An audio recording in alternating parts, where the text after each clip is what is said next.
Question है, किसी चूड़ी की सहायता से एक वृत्त खींचिए, वृत्त के बाहर एक बिंदु लीजिए, इस बिंदु से वृत्त पर स्पर्श रेखाओं की रचना कीजिए। अच्छा, आप जब एग्ज़ाम में इस क्वेश्चन को देखेंगे तो कैसे सॉल्व करेंगे? वहाँ पे चूड़ी तो है नहीं आपके पास, चूड़ी की सहायता से लिखा है, चूड़ी की सहायता से एक वृत्त खींचिए, तो आपके पास चूड़ी होना ज़रूरी था क्या? सातवें का कैसे सॉल्व करेंगे इस सिचुएशन में? देखो, ऐसा होता है, कुछ लड़कियों के हाथ में जो चूड़ी आ जाएगी, हो सकता है वो किसी दूसरी लड़की के हाथ में ना आए, अलग अलग साइज की चूड़ियाँ आती रहती हैं। तो क्वेश्चन का सीधा सीधा मतलब ये है कि अपने मन मर्जी का कोई एक वृत्त बना लीजिए। देखो, अपने मन मर्जी का एक वृत्त बना लीजिए, इसमें चूड़ी से कोई संबंध नहीं है। ठीक, मन मर्जी का एक वृत्त बनाइए, वृत्त के बाहर कहीं पे भी बिंदु ले लीजिए, त्रिज्या नापना नहीं था, केवल केंद्र को ध्यान रखिएगा, केंद्र ये था और बाहर जो बिंदु लिया P वो ये है। अब कह रहा है इस बिंदु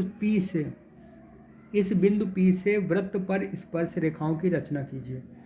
केवल इतना करना था।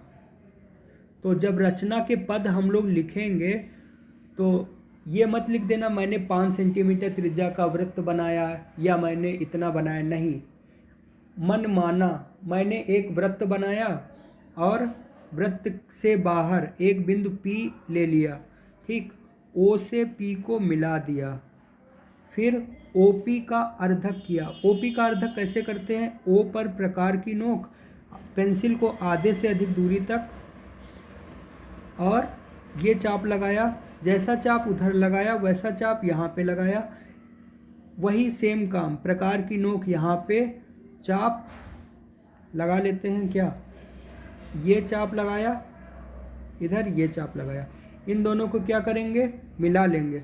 मिलाने पर क्या होगा? यही तो होने वाला है। फिर क्या होगा बताओ? यहाँ पे जो बिंदु मिलेगा उसका नाम M रख देंगे, OM, O से M तक की दूरी को त्रिज्या मानकर, OM को त्रिज्या मानकर, ये OM को क्या मान के? त्रिज्या मानते हुए एक वृत्त बनाएंगे। तो वृत्त के तरीके से ये वृत्त बड़ा बनेगा ना, ठीक, ये वृत्त सही नहीं बन पा रहा है मुझसे,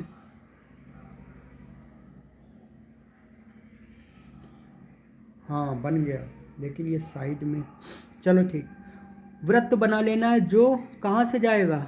O से ये होता हुआ जाएगा, ठीक, O और P से ये बीच की दूरी, ये तो त्रिज्या हो गई ना, M केंद्र का वृत्त, तो जहाँ पे इसको कट किया इसका नाम A रख दिया, इसका नाम B रख दिया, A से P को मिला दिया और B से P को मिला दिया। और रचना के पद लिख देना है, AP और BP बराबर आएंगे। रचना के पद में क्या लिखना है? सबसे पहले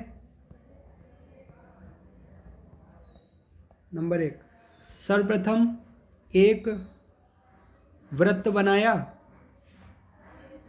नंबर 2, वृत्त के बाहर एक बिंदु P लिया, बिंदु P से O को मिला दिया, रेखाखंड OP का लंब समद्विभाजक खींचा जो OP को बिंदु M पर काटता है। इसके बाद चौथा पॉइंट, पांचवा क्या होगा?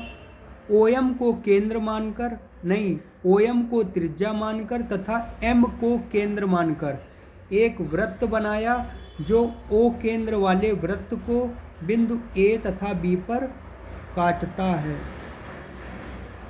A से P को मिला दिया तथा B से P को मिला दिया, अभीष्ट स्पर्श रेखाएं AP तथा BP प्राप्त हुई। स्पर्श रेखाओं की रचना करने को कह रहा था, नापने को तो कह नहीं रहे थे, ऐसे ही छोड़ देना, अभीष्ट स्पर्श रेखाएं प्राप्त हुई।